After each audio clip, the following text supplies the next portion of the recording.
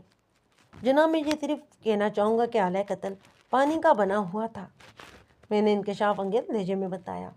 اسی لیے مقتول کے سینے سے خارج ہونے والے خون نسبتاً پتلا ہو گیا، کیونکہ اس خون کے اندر آلہ قتل کا پانی بھی شامل ہو گیا تھا۔ بات بنی نہیں۔ جج کی سوالیہ نگاہ مجھ پر جمی ہوئی تھی۔ عدالت جاننا چاہتی ہے کہ پانی سے بنا ہوا آلہ قتل مقتول کے سینے میں کیسے اترا؟ اس نازک اور حساس سوال کا جواب دور حاضر کے ایک بے نام سائنسداں سے پوچھتے ہیں۔ میں نے اپنے بیگ کی طرف جاتے ہوئے گہری سنجیدگی سے کہا، اس مسٹری کی ہسٹری وہی بتا سکتے ہیں۔ عدالت کے کمرے میں موجود ہر نفس کی نظر مجھ پر جمی ہوئی تھی اور ماحول پر خاموشی طاری تھی۔ ٹیکنیکی اعتبار سے اس نوعیت کی خاموشی کو پن ڈراپ سائلنس کہا جاتا ہے۔ میں نے اپنے بیگ کے اندر سے ایک بڑے سائز کا سانچہ نکال کر ارتغاضہ کے گواہ رؤوف احمد کی نگاہ کے سامنے ڈراتے ہوئے پوچھا، آپ اس سانچے کو پہچانتے ہیں؟ میرے ہاتھ میں موجود اس سانچے کو دیکھ کر اس کا رنگ اڑ گیا۔ بے ساختہ ہی اس کے منہ سے نکلا تھا۔ رؤوف کے ادراری اور اضطرابی رد عمل نے اس کیس کا پانسا ہی پلٹ دیا۔ خنجر کے سائز اور ساخت کا وہ سانچہ میں نے بستور اس کی آنکھوں کے سامنے نچاتے ہوئے درشت لہجے میں کہا، یہ سانچہ جائے وہ کاپر تمہارے سامان کے اندر سے ملا ہے، سوال ہی پیدا نہیں ہوتا۔ وہ مریل سے آواز میں بولا، میں نے تو اسے گٹر میں پھینک دیا تھا۔ تو پھر سمجھ لو کہ تمہارا پھینکا ہوا سانچہ ابھی تک اسی گٹر میں کہیں پڑا ہوگا یا پانی میں بہہ کر سمندر کی گود میں جا سما ہوگا، میں نے زہریلے لہجے میں کہا، اور تمہاری زبان کھلوانے کے لیے مجھے یہ سارا ڈرامہ کرنا پڑا۔ پاپا پانی، وہ پھنسے آواز میں بولا، تمہیں پانی پلانے کے لیے واٹر بورڈ کے آفس فون کر دیا گیا ہے۔ میں نے کاٹ دار آواز میں کہا، اب تم جیل کی سلاخوں کی دیواروں کے پیچھے بیٹھ کر خوب پانی پینا، اور ہاں اگر کوئی سانچہ مل جائے تو برف کے کھلونے بھی تیار کر لینا۔ پھر میں نے روئے سخن جج کی جانب موڑا اور اس کیس کو فائنل ٹچ لگاتے ہوئے کہنے لگا، جناب علی، مقتولہ کا شوہر ایک آئس کریم فیکٹری میں کام کرتا ہے، لہٰذا یہ فریزنگ کے قواعد و ضوابط سے اچھی طرح واقف ہے۔ یہ اپنی بیوی کی بے وفائی سے آگاہ ہو گیا تھا۔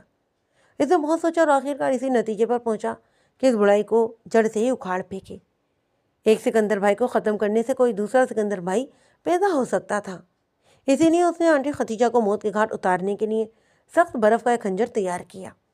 پھر اپنا کام کرنے کے بعد اس نے اس فین کو فل اسپیڈ آن کر دیا تاکہ برف کا خنجر جلد از جلد پگھل کر پانی کی صورت اختیار کر لے۔ یہی وجہ ہے کہ پولیس آلہ قتل کو برآمد کروانے میں ناکام رہی، اور مقتولہ کے لباس پر لگا ہوا خون اس کے اصل خون سے کافی پتلا تھا۔ میں نے اس کیس کو اتنا آسان کر دیا ہے کہ پولیس 1 گھنٹے کے اندر اندر مقتول کے شوہر سے ایک بال جرم کروا سکتی ہے۔ That is all you owner. اب یہ بتانے کی تو ضرورت ہی نہیں رہی کہ آئندہ پیشی پر عدالت نے میرے موکل عابد کو باعزت بری کر دیا تھا۔